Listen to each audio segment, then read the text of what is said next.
अस्सलाम वालेकुम, आदाब, सत श्री अकाल। आज किताब दोस्ती के तहत राजेंद्र नागदेव जी की किताब, उनका काव्य संग्रह सुर गिरा है अभी अभी नीचे।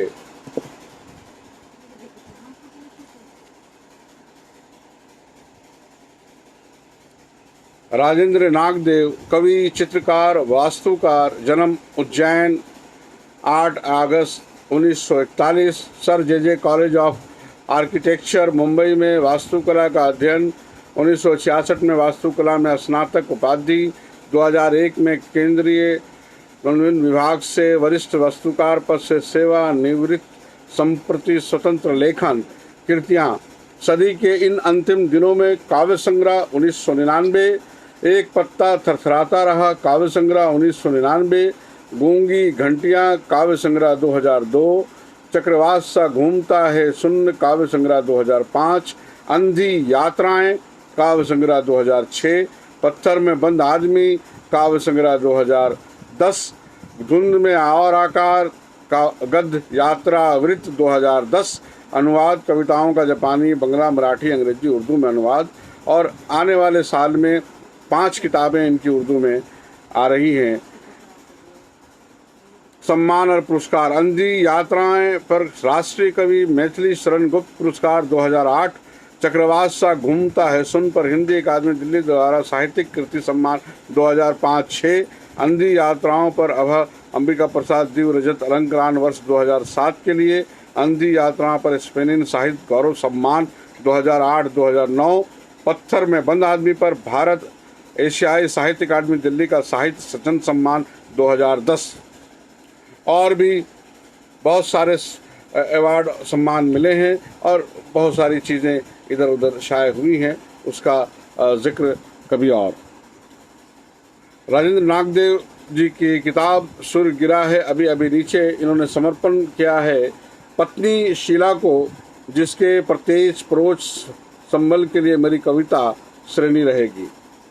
पत्नी शीला को, जिसके प्रत्येक प्रोच संबल के लिए मेरी कविता श्रेणी रहेगी। आइए उनकी एक दो कविताएं पढ़ी जाएं। झुलसे हुए लोग। झुलसे हुए लोगों को हर पल आभास होता है कि झुलसे हुए हैं। वो जानते हैं कोई दिन आएगा जब प्रतिशोध लेंगे। झुलसे हुए लोगों को हर पल आभास होता है कि झुलसे हुए हैं। वे जानते हैं कोई दिन आएगा जब प्रतिशोध लेंगे। हो सकता है वो अभी शताब्दियों की दूरी पर हो। वो पहचानते हैं चेहरे जिन्होंने तीलियां सुलगाई थी। उनके नामों पर लगते हैं चिन्ह मन के अंदर लटकी सूची पर। शरीर से अधिक झुलसती है उनकी आत्मा। शरीर से अधिक झुलसती है उनकी आत्मा। पीड़ा उफनती है देह पर उभरे फफोलों में। 2 बूंद पानी की याचना करते अधरों में। हवा में ठहरी उनकी कराहों में।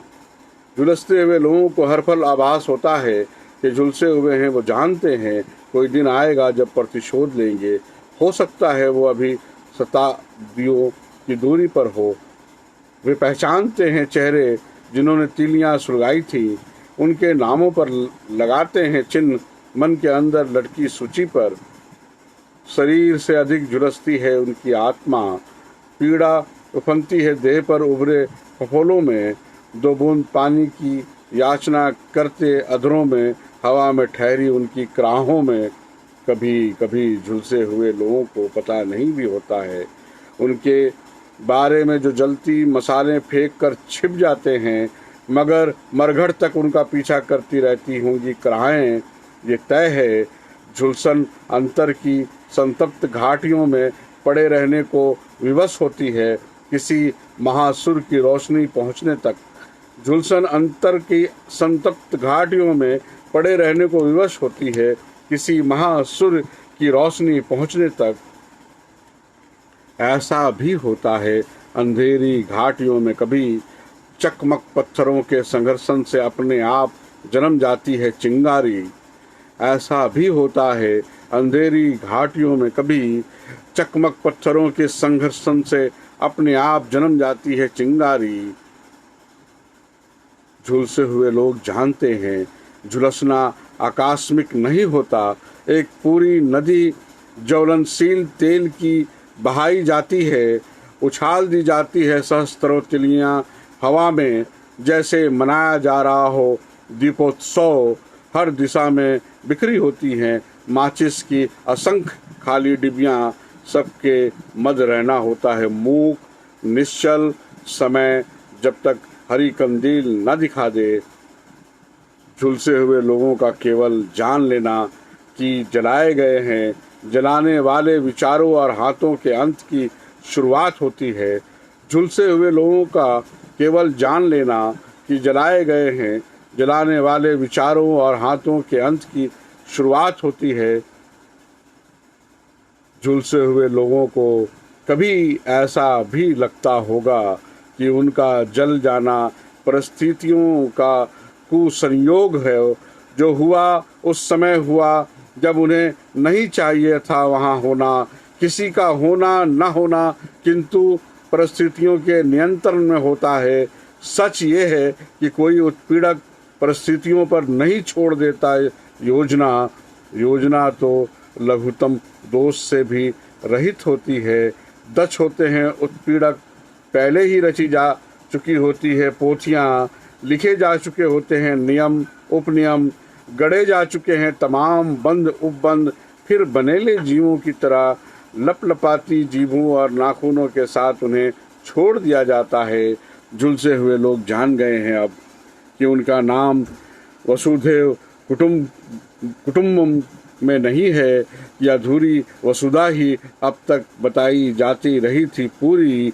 वो समझ गए हैं एक सही संपूर्ण वसुधा अब उनको ही गढ़नी है। वो समझ गए हैं एक सही संपूर्ण वसुधा अब उनको ही गढ़नी है।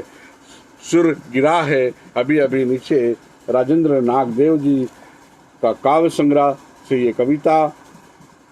आज के लिए बस इतना ही। मैं शहाब अख्तर, शायरी का मुदीर, झरिया, धनबाद, झारखंड।